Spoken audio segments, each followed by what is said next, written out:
Permasalahan yang kedua poin B itu adalah dengan menggunakan kuadrat sempurna. Persamaannya 4 kali n kuadrat min n sama dengan 5n min 2. Loh, ada yang aneh. Kenapa? Karena bentuknya ini adalah kok nggak sama dengan definisi. Kita kan belajar definisinya ax kuadrat plus bx plus c sama dengan 0. Ini sedikit berbeda nih dengan yang ini. Gimana caranya kita bisa menentukan A, B, C-nya? Kita harus lebih kreatif daripada soalnya, gitu ya. Gampang dong.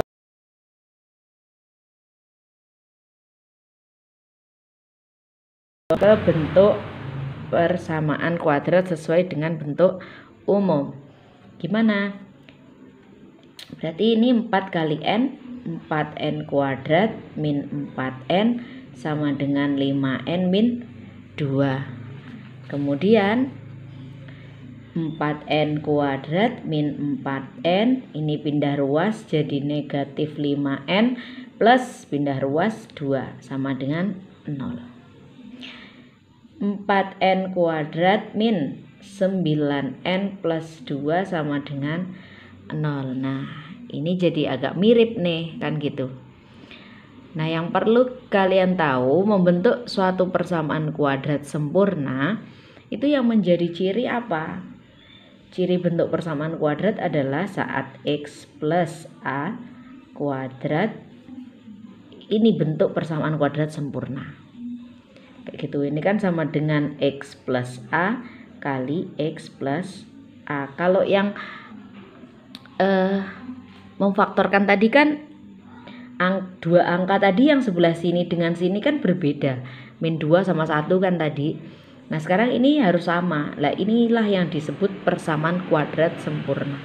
Ini kalau kita kalikan ketemu x kuadrat plus ax plus plus ax, a kali a plus a kuadrat gitu. X kuadrat ini jadi plus 2ax plus a kuadrat. Ini kan a kali a kan sama angkanya atau plus c kayak gitu, atau konstanta karena sama-sama nggak ada variabelnya.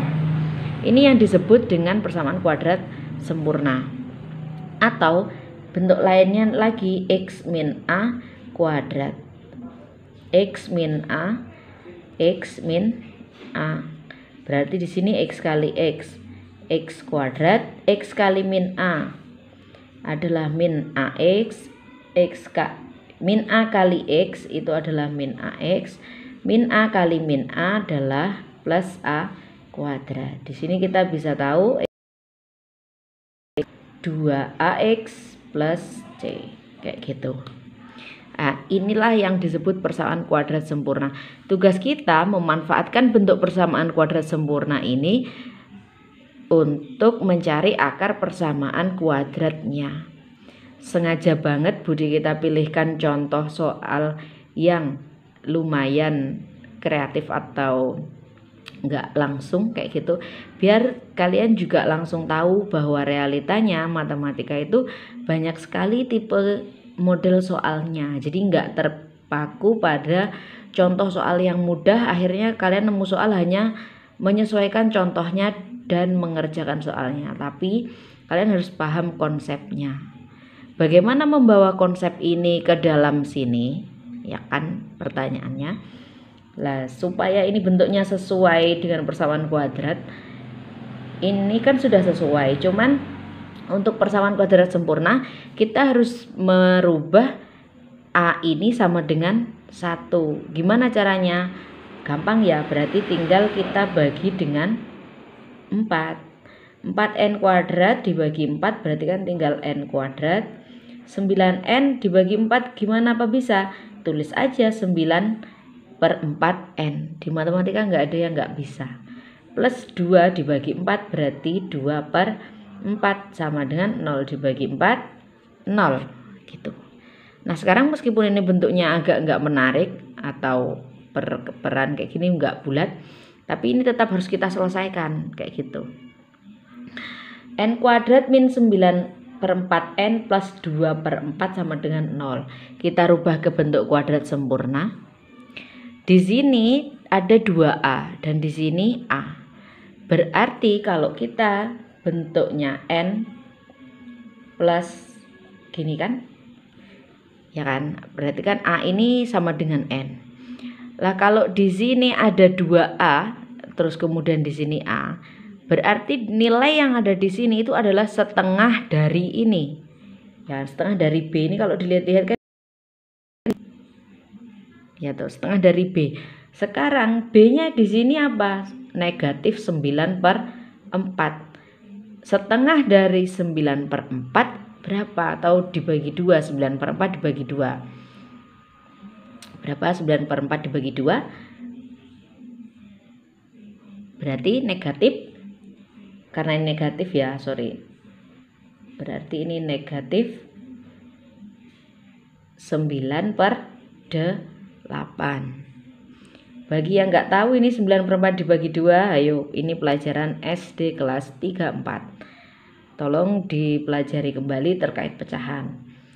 Plus 2 per 4. Lah di sini plus 2 per 4. Mari kita coba kalikan.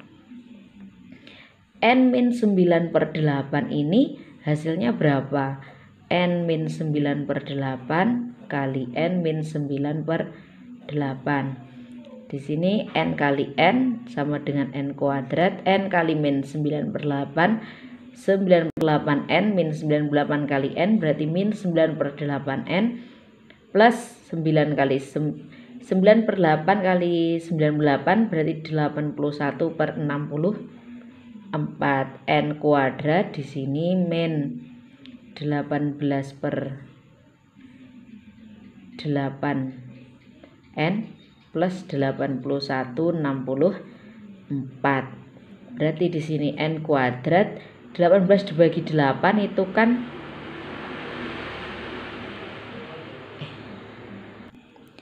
kalau disederhanakan dibagi 2 kan sama dengan 9 per 4N ya. Gitu.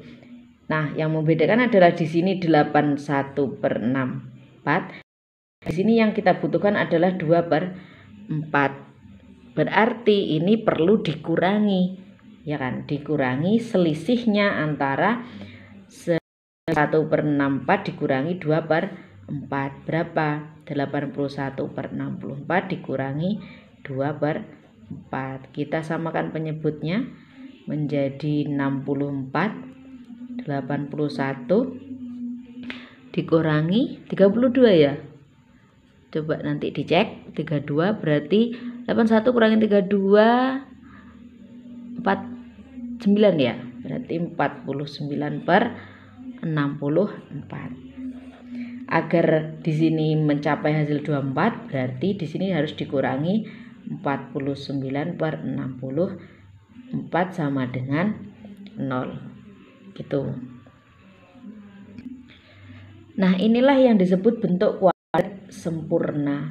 N min 9 per 8 kuadrat min 49 per 64 yang bisa kita manfaatkan untuk mencari akarnya. Gimana?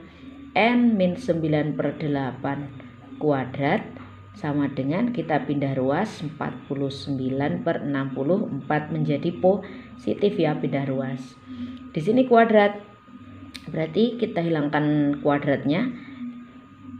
N min 9 per 8 kuadrat berarti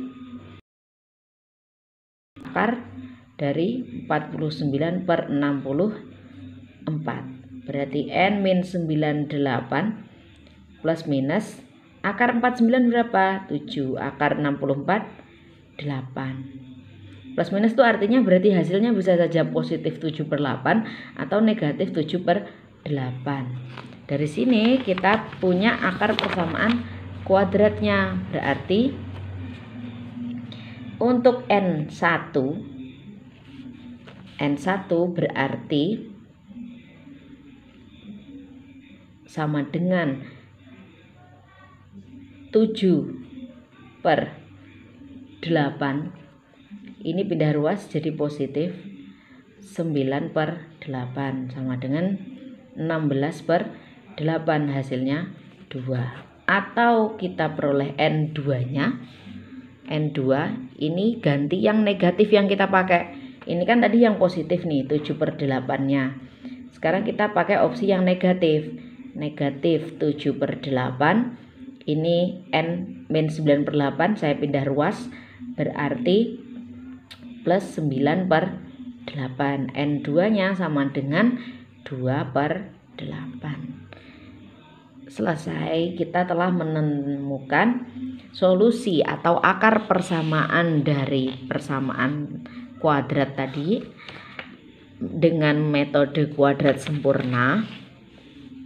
Ketemu N1 nya sama dengan 2 dan N2 nya 2/8 gitu. Bagi kalian yang kurang jelas bisa ditanyakan di kolom komentar gitu ya.